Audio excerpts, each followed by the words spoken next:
Hello, everyone. I'm Tracy Ariely, end of life doula and founder of Comforting Closure. Welcome to another episode. When we talk about serious illnesses, end of life care, or even a trip to the emergency room, there's often an invisible weight that follows us home. One that shows up not in the body, but in the mailbox. Medical bills can be confusing, overwhelming, and sometimes downright unjust. And in moments when we're already vulnerable, navigating the healthcare system can feel impossible. That is why I am so honored to welcome today's guest, the medical bill whisperer, Martine Brousse. She's a seasoned medical billing advocate and the founder and CEO of AdvaMedPro. Martine empowers people to understand their bills, challenge unfair charges, and reclaim their sense of agency. Whether you're currently facing a medical crisis or simply want to be better prepared, this conversation is packed with information. So grab a warm drink, find a comfortable seat, and join us for the conversation. Martine, welcome, and thank you so much for being here. Thank you so much, Tracy, for having me. It is always a pleasure to speak with you, but it also is an opportunity to educate and empower people out there who desperately need it and may not even know they have rights. Yeah, very common. Before we start, I want to know what led you to become a medical billing advocate and why has this work become so personal for you? I was a billing manager for different types of doctors for a number of years, and the last job I had was running an oncology practice where despair was constant. And I noticed very quickly that first, in order for that small practice to keep in business, I needed people to pay their bills. Chemo is not cheap when you buy it. But the problem was people were so overwhelmed with bills and not understanding what to do. And I'm not talking about the bills we were sending. I was talking about surgeons' bills, hospital bills, MRI bills, you name it. And pretty soon I figured out that the best way to help myself and the practice was to help them with all of those issues and conflicts they had with their insurance for other bills rather than just mine. There was this one old lady in particular who said, when I presented her with how much it would cost, what a copay would be, she said to me, you know what, I've had a good life. I have no savings. I have no children. There's just me. I think I've had a good life. I'll call it a day. And that shocked me to my core. And I decided there to use some of my time and the office supplies and contacts to try and help people either get donated drugs or get better authorizations from their insurance or fight on their behalf for the hospital to get paid more or for the MRI to be covered and so on. And that lasted 6 years. And after 6 years, I was working 60-hour weeks and probably a third of it was patient advocacy. And I figured that kind of gave me a good reason to wake up in the morning, better than just being on the other side. It was a little bit better for my soul, if you see what I mean. One day I just decided that's it. I'm gonna be completely on the side of patients, start a small patient advocacy business. And it's 13 years later, I believe. Which is a good thing for us. So thank you for doing that. So let's zoom out a little. What do most people misunderstand about how hospital billing works in this country? It's impossible to put into words how it actually works. The simplest form is you have some kind of a service, can be a surgery, an office visit, a scan, a lab, you name it, some kind of medical intervention. That provider usually will bill your insurance in order to get paid. And then you will down the line get a bill if you have some form of a copayment or share of cost, deductible, etc. Now, that works fine as long as the provider is in network, as long as whatever you have, the service that was rendered to you is a covered benefit, as long as your insurance new AI processing system does not reject the claim, and as long as the bill down the line matches that explanation of benefit and seems to be correct according to what you know your share of cost should be. Unfortunately, that is no longer the norm. The problem with how the system works is that where do you see the system from? The insurance have a goal in line. It may not be to pay every bill as best they can to help you out. Your doctor has a different point of view. They want to treat you, make you better, get to the optimum possible results of whatever they order, prescribe, or do for you. But they also deserve and want to get paid. You just want to basically get better at the lowest cost possible. Unfortunately, those avenues do not merge into one process. And the problem is because everything is based on codes, regulations, policies, medical directions, terms of coverage, benefits, and so on, you are adding so many different parts that I doubt that even a crystal ball could say ahead of time what something is going to cost you, whether it will be covered at all, if your doctor is going to be happy about it, and how much eventually you will pay. That's a problem that right now has not been fixed. I don't know how it will be fixed. I hope it will be fixed. But as of now, it's a question of going step by step and trying to understanding the situation as you see on a piece of paper, on a document, on an explanation of benefit, on a bill, and go one by one. Thank you. So if I'm having a procedure done and I call the health insurance and they say, yes, you do not have to pay anything. This is, you are covered. This is a preventive procedure. And so when I go to get surgery, what are my rights? If they come to me and they say, okay, you have to pay $5,000 before we do surgery. And that's not unheard of. I mean, that's really not unheard of. It happens all the time. You even just go to the doctor's office for your regular yearly checkup. Preventive care is always free to patients. And the office receptionist will ask you for your $25 copay. That happens really every time. Preventive care is not subject to any deductible copay share of cost by law. Therefore, if you need to stand firm and say, I'm here for this colonoscopy, it is a preventive procedure. I am here to see the doctor for my yearly checkup. This is my child for their yearly checkup or for immunization or whatever it is. Therefore, I do not owe any copay. I do not owe any deductible. Please check with my insurance, but I am not liable for anything. Interesting. That's the law. Very, very interesting. Okay. Now make sure when you make that appointment, make sure to say this is preventive.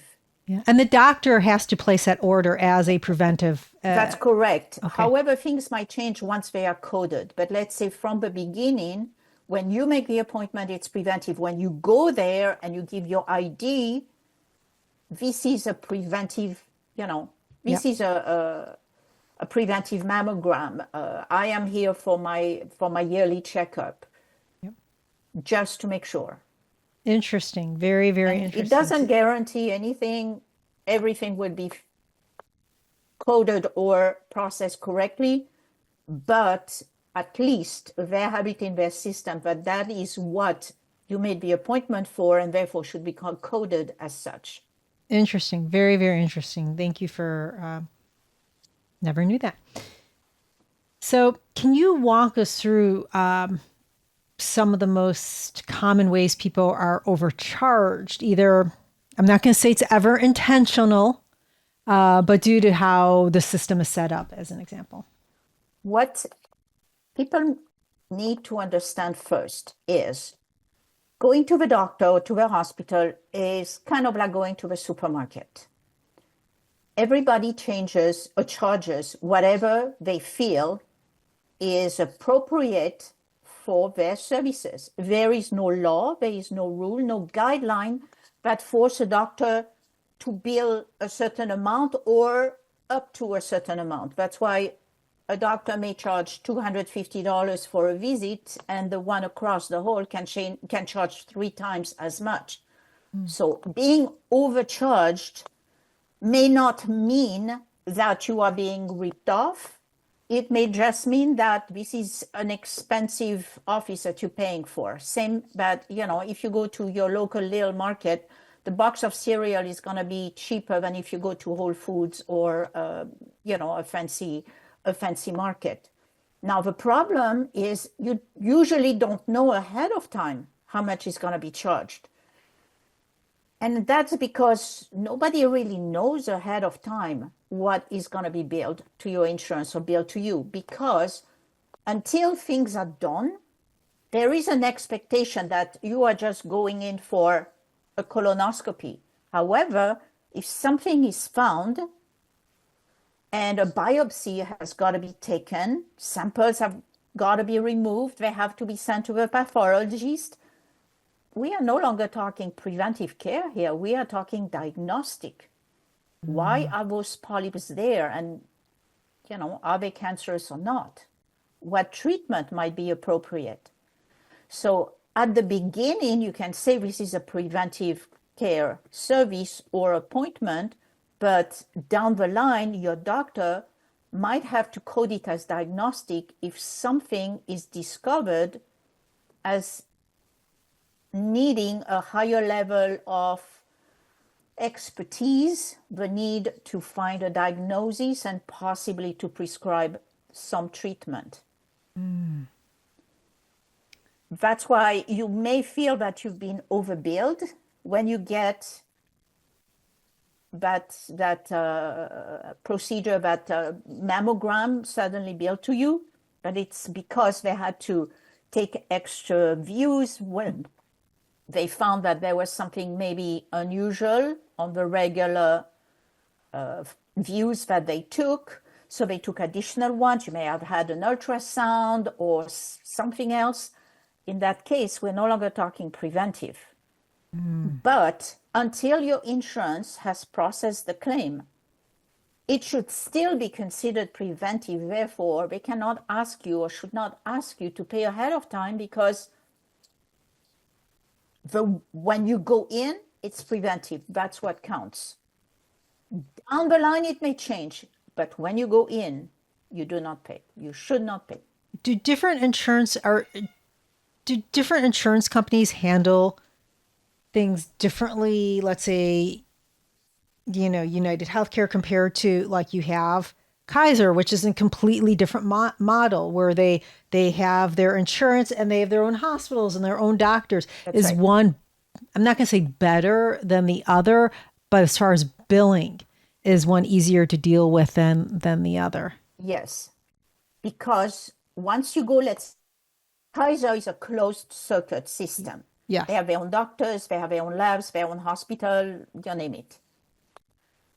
But it's called an HMO, Health Maintenance Organization. So the difference is within the system, everything is taken care of by your primary care physician. This is the doctor whom you see for anything and everything. And if they cannot treat you, they can refer you to a specialist, again, within the Kaiser network. The big advantage is you don't have to go look for doctors that are in or out of your network and wait for somebody to tell you where to go and try to manage medical records and get duplicate blood tests and scans because nobody talks to each other. At a Kaiser system or an HMO system, it is so centralized that efforts and services resources are not wasted. But on another hand, what you give up is the freedom to choose or go to see someone who may have more experience, someone who may have done more of that very specific surgery that you need, Yep. someone with more years of experience, someone with maybe more, what should we say, who is less tied up to a system that may dictate what kind of treatment you get because it's cheaper or more cost effective. So that's the problem with HMOs, is that your freedom of movement, if you will, is gravely hindered by what your PCP or that system will allow you to do. Now, I've noticed, because I went from non-Kaiser and coming out on my own and having my own business, I've gone to Kaiser. I've noticed the amount of advocating I have to do for myself is a lot more. I mean, I email, if I don't get what I want, I continually email, and I'm very smart with saying, this is why I'm saying that I need this. This is my risk. You're not, and Let me ask you a follow-up question. yes. Do you have to work for yourself, advocate for yourself, just to get basic referrals to go see specialists or to get additional scans or labs or so on? It really Since you're depends. PCP. It really, really depends. I've had to one time do that where I had to email her 3 times. And that's when I said, listen, I've had cancer. I've had, and the amount of risk that you are, what you want me to do is not up to the level of risk I think that I have. And then she said, okay, let me do a phone consult. And then I talked to the specialist, and they're like, okay, let's go forward. But other things, like I had my general yearly, and I'm like, oh, my knee really hurts. I mean, it's hurt for a bit. She's like, oh, just go downstairs and get an x-ray right now.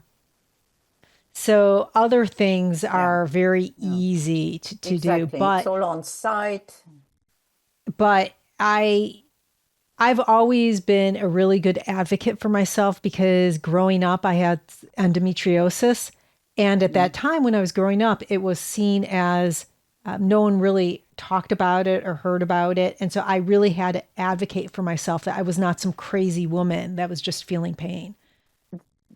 That is a problem, an issue that is often reported with HMO patients, is that the fastest way to some form of management of a symptom is going to be chosen over finding out what the deeper cause is. Yep. So you may have a symptom, and instead of treating the cause and eradicating that, treating that, you're just given, an antidepressant, a pain pill, or something that will make you feel better, possibly for a while, but does not resolve the issue. And then by the time the issue gets worse, your symptoms increase, you get new ones, your meds don't work that well or not at all anymore. Yep. Then you are left with a serious health problem, which Kaiser now will be reluctant to treating because it's costing them more money and more resources. But on another hand, the PCP having hands tied as to how much they can send you to a specialist or how many tests or scan they can order for you for no reason is definitely at the detriment of patients. And it is about advocating for yourself. I mean, the endometriosis I talked about was a long time ago. It was non-H. I was on a PPO, but I had to fight for, and I was really lucky coming to California and finding a good specialist here. But with something with like an HMO and Kaiser, I'll be very blunt. When I turned 50, I told my primary, I said, I want to build the relationships with a cardiologist, with a neurologist, with, and I said, do phone interview because I, set Yeah. up a phone consult with these, Yeah. even though I don't have anything Yeah. wrong with me. But that's And very smart. yeah, yeah. So, but anyways, now people know way too much about me. So But you know what? I hear you. The thing is, you have lived in your body for that many years, yeah, right?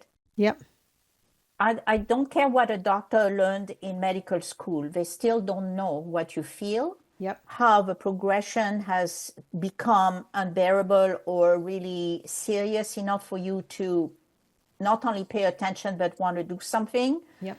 And being placated with, oh, just take a pill every day and like, leave me alone is not going to be an answer. Unfortunately, too many patients rely on the doctor's expertise, opinion, and caring, and will take that pill, will try that lesser treatment.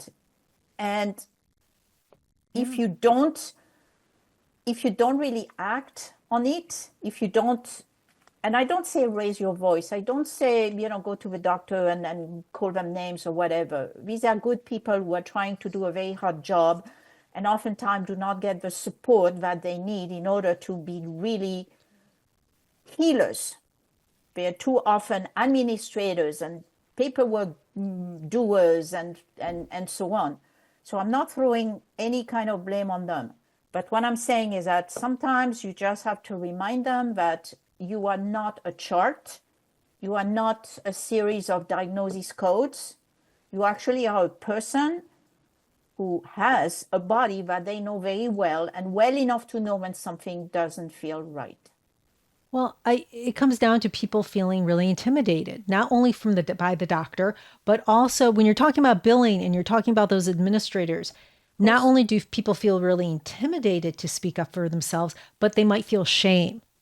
Yes. And so, with the shame and intimidation, what would you say to someone who doesn't feel like they have a right or the strength to push back and question? My answer will be if you don't do it now, how bad will it be later? And if you don't ask questions at this point in time and just blindly trust and rely, what might the cost be down the line to your health and to your wallet? I've worked for regular doctors, for about 20 years, and some of them, I will tell you, feel a little bit, what should we say, offended when a patient will ask a question. They feel that you are commenting or even saying that they are not good doctors or that they are wrong or something like that. But there's always a way of saying, doctor, I don't understand what that means. Or, doctor, can you please explain to me what are all the possible treatment available and why is this one the best one for me now? And present it that you just want to know. You are not trying to have a doctor defend themselves. That's not the point. You're not attacking anybody. You just want to answer, you just want an explanation, a clarification that allows you to sleep at night knowing that the best decision has been taken, the best course of action at this time is being prescribed, and this is what you as a patient can do to help optimum results come out of that prescription or out of that intervention or surgery. Doctor, how can I help make this a better result down the line for myself? Doctor, how, please let me know, would there be something that another treatment where I don't need to take so much time off to go to an infusion center? Doctor, is there another course of action that could let me keep my job so I don't have to go on disability and I can continue getting health insurance? If a doctor doesn't understand how something might affect your everyday life, well, you have to tell them. doctor, I have two little kids. How am I going to take them to school every day if, I'm taking this course of chemo? Is there something that can be done, maybe takes longer, but would not incapacitate me as much? And how much does it cost? Is there a cheaper option? Exactly. Now, when a person does receive a bill, a medical Yes. bill, Yes. they open it up. What are some of the practical first steps that they can take to avoid paying more than they should? The first one is there's lately just about anybody and everybody sends a bill right away. And it says, this is the bill. It doesn't mean you owe it. It could just tell you that this is how much we billed your insurance, and this is how much we expect to be paid. Of course, with discounts potentially, but it's a piece of information. So anything that has been sent to the insurance and it's less than 30 days, I would say consider it a piece of information. Now, you might, after 30 days, want to make sure that an explanation of benefit has been issued by your insurance, or that the insurance has indeed gotten that bill and is processing it. And in that case, if there is an explanation of benefit, what does it say? How much do you owe? Is that the same as what is on the bill?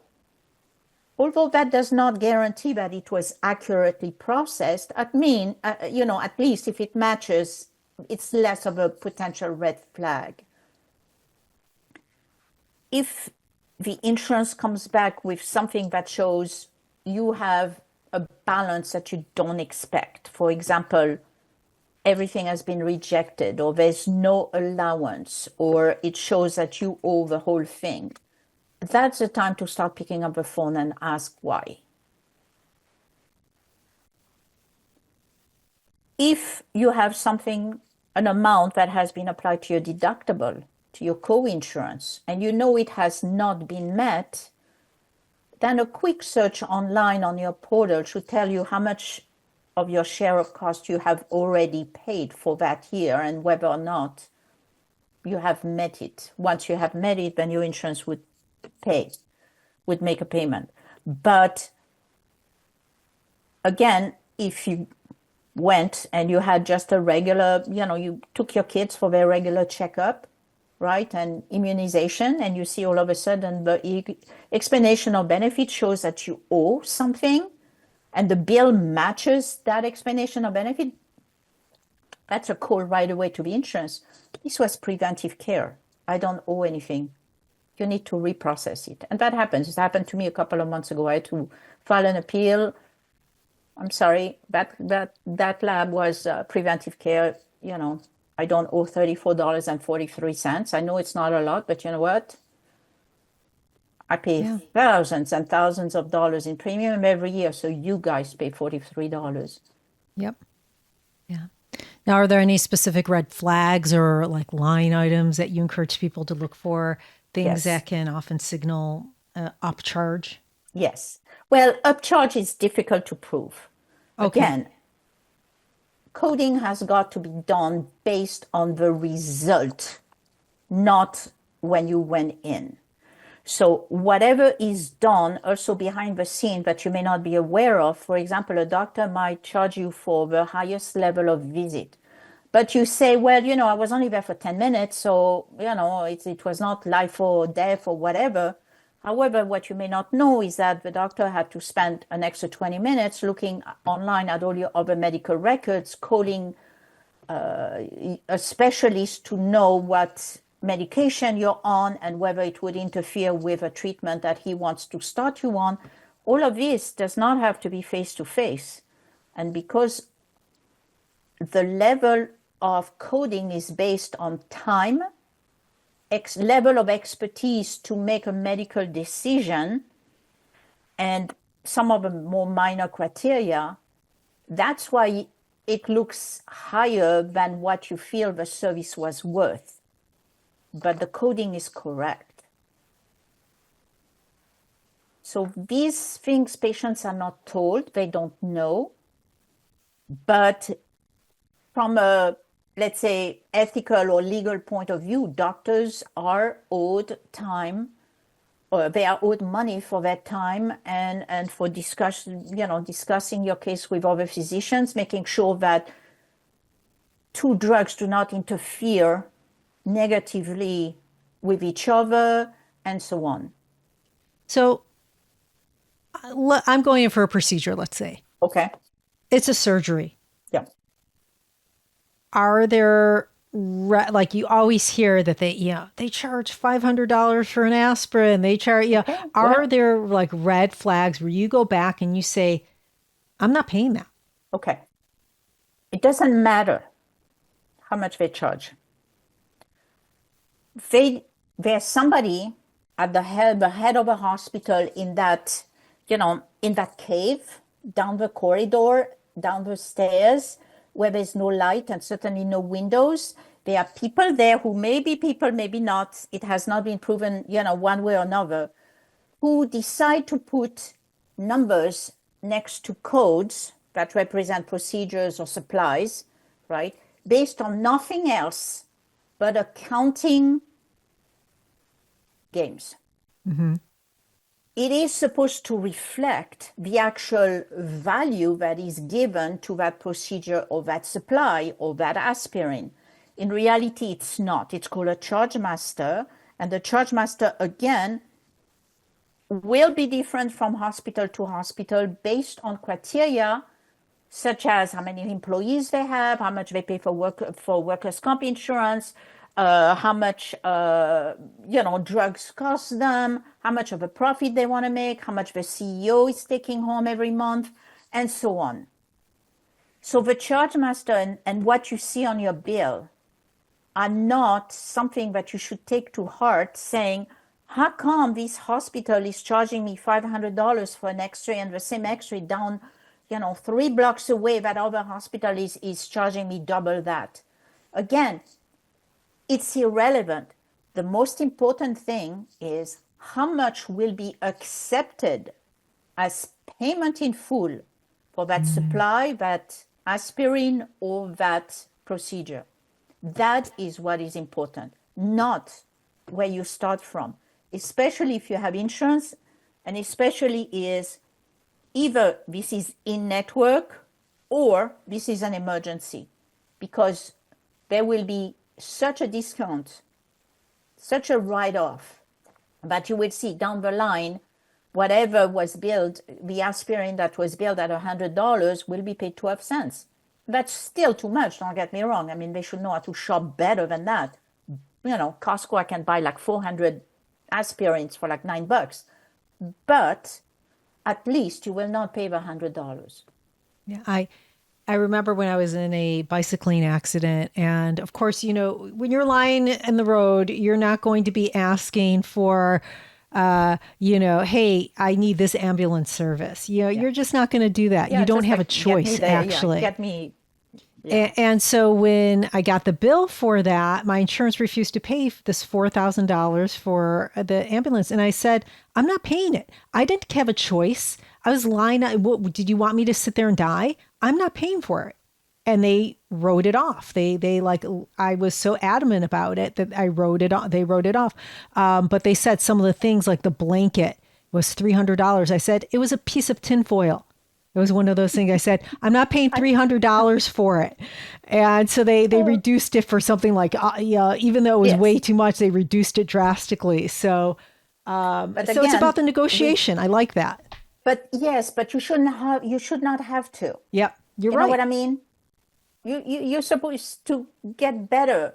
You're supposed to focus on your recovery, on getting back to your life, on putting yourself back together, not on asking somebody why they're charging $300 for a tinfoil thing that you can get for $2 at Save-On. I mean, give me a break. Yeah, yeah. But another thing that patients are often not aware of are the laws in their support that give them advantages even if they don't have insurance. Of course, it's always better to have insurance. But for example, if you are in some form of an emergency, the federal law says that your insurance has to pay any and all providers, doctors, hospitals, X-ray people, you name it, in-network rate, the highest rate possible. And the providers have to accept that rate, even though they don't have a contract. They have, by law, they have to accept it. Right? So if you are in an emergency situation, make sure that your insurance has processed it according to the law at the highest in-network rate. And make sure that that bill from that doctor that you never hired because, it's an ER doctor, it's not like you went shopping for one, make sure that that doctor has accepted to write off a portion of the billed amount because the law says so. Where can people find out more about the laws that protect them and what can be charged and what cannot be charged? Is there some state by state or federally that says, hey, they can't charge you $700 for an aspirin or something like that? Or again, there's no law that says how much they can charge or how high they can charge. For example, if you go out of network, let's say you pick a doctor, a surgeon, a pediatrician, I don't know, a physical therapist, anybody, a psychiatrist. They are out of network. They can charge you whatever they want. Yep. And your insurance will reimburse the best they can or the best they want, and it's not going to be a lot. But that's your punishment for going out of network. Now, there are, of course, ways to go around it, but to get back to your question, it is, yes, you can Google, patients' rights and whatnot. The main federal law for emergency situations or uninsured patients, it's called the No Surprise Act. You can Google it. So, it will give you the details. And then every state will have, some like California have more laws supporting patients, others have less. But just Googling patient rights or, patient support laws in your state will also give you some a list of what may be useful for you to know. If you contact your Department of Insurance in your state, you can also send them a request and say, where should I be looking at? What would you advise me is a law supporting my rights? If you look at your insurance policy, they should also list what laws or legal mandates, whether state and definitely federal, they abide by. I know it's 200 pages, it's boring, it will put you to sleep, but usually it's right up front. One of the first pages, it will tell you this policy abides by the No Surprise Act or by, California laws or whatever. If it's PDF, quite honestly, put it into ChatGPT and say, hey, this is what I need. Take a look for it. Take a look for it in here and show me where it is in the document. Exactly. There's some more obscure laws than others, but there's 2 or 3 main ones that could be very useful to you. For example, we were talking about preventive care. You should know that. That's Obamacare. It came 15 years ago. So Google free preventive care, and you will get a list of what services, what tests, what immunization, what services, what scans are free for you, your spouse, and your kids. Now, for serious illness, yes, for serious illnesses, or when you're caring for a loved one at the end of life, what steps can we take or that person take in advance to protect themselves from financial harm? The first thing to think about is oftentimes a loved one will step up as guarantor. Guarantor would mean that they, in fact, take over the financial responsibility away from the patient and onto themselves. But that means that patient will no longer receiving bills. You will. Are you ready to step up and actually open your checkbook or your wallet, hand over your credit card and pay? Because this is what being a guarantor means. Patients are not aware that being a guarantor is more than just having access to doctors, discussing a treatment plan, being there at the hospital, holding hand and giving care and love to someone. It also means you take over the financial responsibility, whatever they may be.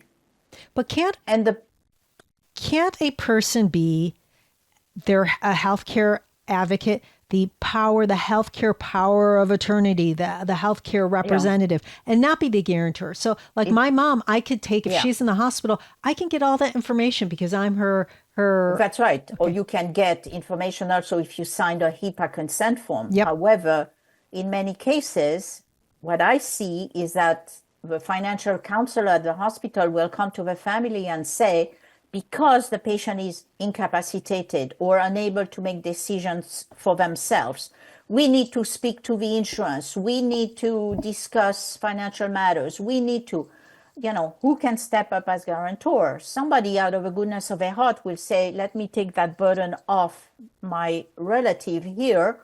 Let me help you deal with insurance. That's kind of tricking the people. That's kind of like tricking them, quite honestly. You always have to think, when somebody asks something, who pays their salary? Yeah. Okay. Hospitals, insurance companies, everybody and their brother has advocates ready to help patients. That's really great. Who pays their salary? Because that will tell you where their loyalty lies. Even they can be like the most kind-hearted people in the world. They can be bleeding, love and altruism and the spirit of wanting to help. It doesn't matter. If Aetna is signing your paycheck, you will only go as far as Aetna allows you to go. Yep. If Providence Hospital, give you a nice little sign and whatnot, you're an advocate, you go out there and you really help people. You know what I mean? You get that doctor when that doctor needs to be found, and you help with resources. Yes, you do a great job. But down the line, your paycheck still comes from Providence. Yep. Can you tell that patient, don't worry, I'll write off the bill? No, you can't. I remember when I was taking some healthcare advocacy courses, just for my knowledge. And I remember them saying you could either work at there are jobs where you work in the system, you work in the hospital, but know that you are tied to representing the hospital, to protecting the hospital. Or you could go into private practice where you really are protecting the client. Yes, you are protecting your client. On the other hand, it places a financial burden on that client, on that patient, which oftentimes they should not. Yep. You get an insurance premium every month, right? I mean, it's taken out of your bank account by magic. Yep. Right? But you would think that yes, that gives you rights, that gives the insurance the fiduciary duty to handle your claims to the in the highest possible level of accuracy and potential reimbursement. Well, sometimes I really wonder where my premiums go to, because they don't go necessarily to answering my needs, to processing my claims correctly, or to making it obsolete for me to file an appeal every time I see an EOB, because last year I used my insurance 3 times, and 3 times I had to file an appeal because 3 times it was incorrectly processed. Doesn't matter, it was not thousands of dollars, but the principle is I pay you to do a job. Yeah. There is a contract between us. It's called a policy, right? It says what you have to do. What I have to do is pay you. I do that. If I don't, God forbid, within one day I get like emails and whatnot. Why can't insurance companies stand up to their part of the contract. I know this is something we've been discussing for decades. I know this is something that gets worse and worse, if possible. Now with AI, it is worse, I'm sorry to say. Yep. But on the other hand, those rights are still there. The terms of policy still apply. Let's take real world examples. Yes. I've already said, let's say I'm going in for a procedure, or you have a loved one that's going in for a surgery, be it a minor surgery or a major surgery, and it's planned. It is Yes. not. It is not an emergency, but it is something that, like, it's not like they're being rushed to the hospital. Okay. What are the steps people need to take before that surgery to protect themselves financially with the billing? If we are talking about something that costs money, Yeah. surgery, even if it's just, you don't even stay overnight, you go in and out, right? Yep. Surgery, things, expensive scans like MRIs, things like infusions or expensive drugs, chemo, for example. All of these things will require pre-authorization. But even if you don't know if it does require it or not, the best way to find out is either to check on your website, on your portal, and under, prior authorization needed, or there's usually a search kind of tab to see if a certain procedure is covered or needs pre-authorization. You can also call the insurance and ask them directly, I'm having this done. Is it covered? But mostly, if an authorization is required, has the surgeon obtained one? Okay. Call to the surgeon's office. Do we need a pre-authorization? If yes, have you obtained it? Can I get a copy of the authorization letter? The red flag is when somebody tells me you don't need one. I always double check. You know what I mean? Yeah. Yes, most outpatient surgical interventions do not require pre-authorization. But again, it depends on what it is. So depending on the complexity, or depending on who knows, maybe the insurance will think that this is elective or this is cosmetic. You don't know. So getting a pre-authorization when something costs money, to me, is a must. Double check, triple check, get it in writing. Anything in writing will have value. What somebody tells you, I can always make a note, Jennifer told me on May 1st that this procedure did not require pre-authorization, but you know what? If Jennifer did not put it in the notes, or if Jennifer changes the note later, well, you're a bit out of luck. When I get anything done, I always scan or whatever, and I'm chatting I chat with the agents because that's the most convenient. I take screenshots. Oh, you can usually print it, but I do that too. I do things through the messaging portals. Yep. Because then, somebody tells me, oh yeah, we got your appeal and it's sent on. Well, it's 30 days later. Where's my appeal? Haven't got an acknowledgement letter. Certainly haven't got a decision letter. Where is it? You said you sent it. I have proof. After 30 days, I go to a state and I say,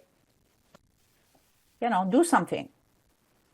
They have 30 days to respond. They did not. So you take it over and you order them to pay. It is a lot put on the shoulders of people who don't know what to do, who don't understand how to do it, even if they did know that something needs to be done, and certainly have better things to think about and to focus on than dealing with paperwork, and this is not the right form, and this did not get to the right person, and we have no record even though you sent it 4 times, and so on. Unfortunately, I wish I had a magic wand. I mean, I do have Harry Potter's wand, like here, that a friend brought me from England, but it doesn't work. Doesn't work, really. So that is the thing is, if you can find ahead of time what might be needed, such as an authorization, and whether or not it has been approved, that will go a long way, first towards getting it paid, and second, towards giving you some peace of mind. And would you recommend getting billing codes also, like getting down to that level, that granular level? Well, the surgeon would have to give the procedure codes to the insurance in order to get an authorization. When you call the insurance company, they might be able to just use the description. Yes, it's better to have what are called CPT codes, which are procedure codes, and maybe even the diagnosis. It just depends on, how the platform is built or how the rep has been trained. But definitely the office would know. And it is the office responsibility to get those authorizations. Now, I don't know if you could say this, and it's okay. We'll cut it if you can't. Okay. To just know, do you have a favorite insurance company that you actually do like working with that you say, yeah, this is, as far as insurance companies go, this is the most fair company that I've worked with? Okay. It's hard to say Yeah. because they all kind of disappoint you down the line. You know what I mean? United Healthcare used to be really good. And now it's terrible. There's actually a senator who is looking into complaints with United Healthcare. I know I sent him like a whole bunch of cases. They are companies that you do expect that delays are the norm. You have to send an invoice 4 times to get it looked at. Yes, Cigna, HealthNet, I'm looking at you. The Anthem, which is like Blue Cross, Blue Shield, it will depend on the state. I mean, California, Blue Shield is better in many cases. First, they do their appeals in 30 days. They have fax numbers that they give you. You don't have to go look for the secret fax number that nobody wants to give you and, forcing you to send paperwork via snail mail that never gets there or, is never acknowledged as having been received. I don't know. They might, it depends on each state. It depends on whether or not you're healthy. I don't use it. I don't use mine. So, I can say I'm happy with it, but most of my clients, the plan is literally what makes the difference, not so much the insurance company. Some plans are so great. They pay everything, no questions asked, and promptly. Others, you have to fight for every cent. A plan is basically the type of policy. An insurance company can have literally hundreds, if not thousands of plans. A lot of it might fall on what you choose when you buy it on the open market or what your employer buys or procures for their employees. I know we talked about before negotiating. You're like, they might bill you, but it's all negotiation. Well, how can people, I hate to use the Yes. word negotiation, but Yeah. I kind of feel like it is a negotiation. It is really a back and forth. What would you recommend people do to get the best pricing that they can? Okay. The best negotiation after they get billed? Yes, I mean, I'm a certified mediator with a Superior Court California. So, unfortunately, I have to use that skill. But the trend the last few years is that it's extremely difficult to negotiate. Why? First, because there are some laws, especially the one we mentioned, the federal law, that determines what is payable to someone who is either out of network or for a patient who is uninsured. Same with some state laws. But I have insurance. Therefore, there's no need so much to negotiate when the law dictates how much is payable to that provider. Okay. Then you have certain discounts that are applied right away. For example, if you don't have insurance, you get a cash discount. It's the policy It's based on a policy, not a negotiation. For Mm. example, there's a couple of hospital chains, large hospital chains around the country. They don't even, they, I used to be able to negotiate with them before, now impossible. The Mm. policy is we give you 30% or 40% discount as a cash patient. That's it. Take it or leave it. You have also potentially the what is called prompt pay discount. You can ask for it. It means that your bill is $100, right? That's how much it is. Your insurance has determined to be, or after your cash discounts, $100. Yep. Instead of paying, $10 over the next 10 months, costing the provider of the facility money to, they need somebody to apply the money, to send you a statement, blah, blah, blah. You can say, listen, I'm going to give you $80 now, pay you all at once. You give me 20% off. Yeah. Prompt pay. You can get a discount there. It's not a negotiation. Again, it's something set by policy. The next thing is, why not file for financial assistance? Some hospital, any hospital that gets federal money, Medicaid, Medicare, has to have what is called financial assistance programs. That helps either people who are uninsured, underinsured, or who have very large medical bills as compared to their income, allows them to basically ask for either a large discount or a complete gift, a complete write-off. Mm-hmm. Yes, you have to provide financial documents, your pay stubs, a couple of bank accounts, explain how many people live in your household, but some of these programs are very generous. Yeah. You can earn, I'm thinking of one here in the LA area. You can earn up to, I think it's $120,000 for a family of four, and you may qualify for up to a full discount depending on how much your bill is. In California, So, yeah. yeah, Yeah. but again, it's all over the country.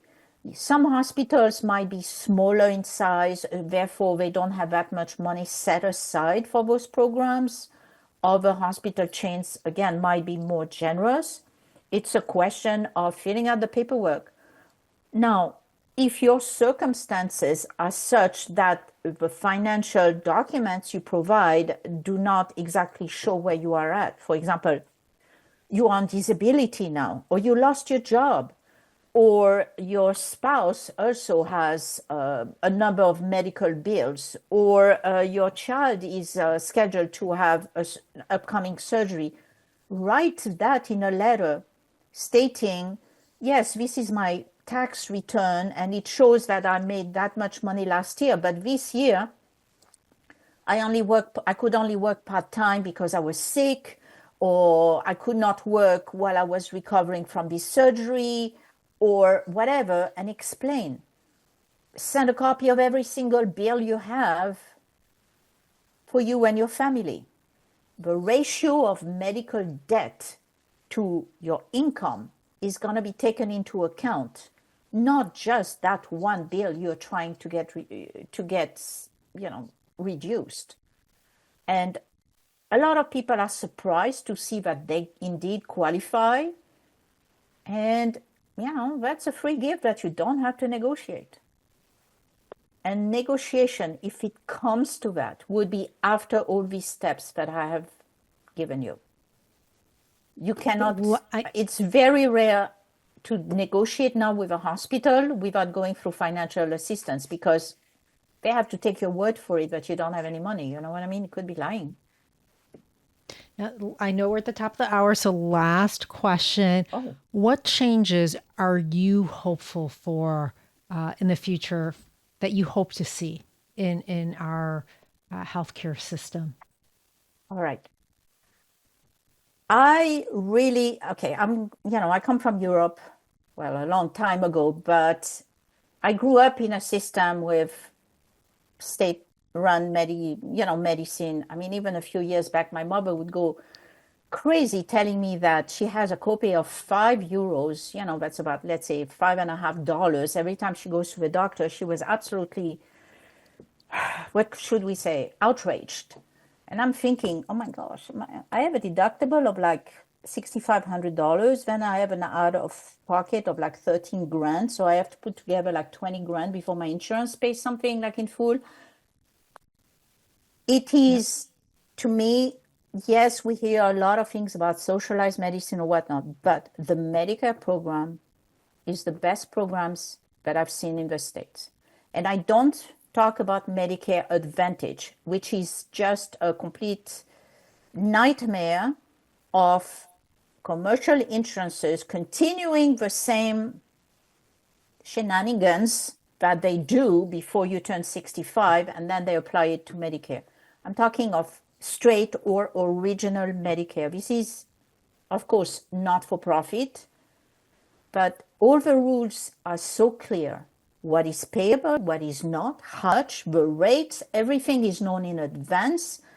Everybody is a provider, no matter, 95% of all doctors in the United States and all hospitals are by default in network. You can go anywhere. You don't need authorizations. Your claims are paid within 14 days. For every, let's say, appeal I do for a commercial patient, I probably do close to 100 before I do one Medicare appeal. Wow. I But Medicare is a lot more expensive than no, Medicare Advantage. it's not. You pay usually you pay the same premiums. It's just Medicare then turns over those premiums to a Medicare Advantage plan, such as ARP or Blue Cross Blue Shield or Humana or whatever. It is not much more expensive. You have a regular deductible. You do need to purchase your Part D, which is a prescription, separately. But again, depending on your needs, this may not be more than, a few $dozen a month. And a supplemental or secondary carrier is also recommended to pay whatever Medicare doesn't pay, like 20% copay for doctors' visits and labs. No, not labs. Labs are paid at 100%, but mostly doctors' visits and sometimes for some things in the hospital. What I like about Medicare is that it's straightforward. There's no game. It's not, you don't have to find a gimmick or find a turnaround to get something paid. It's not as if there was a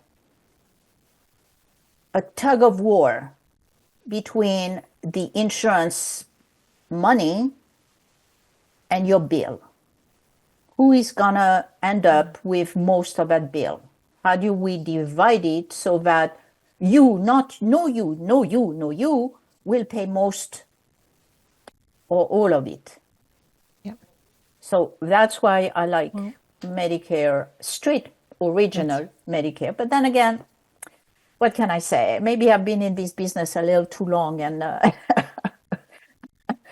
some days.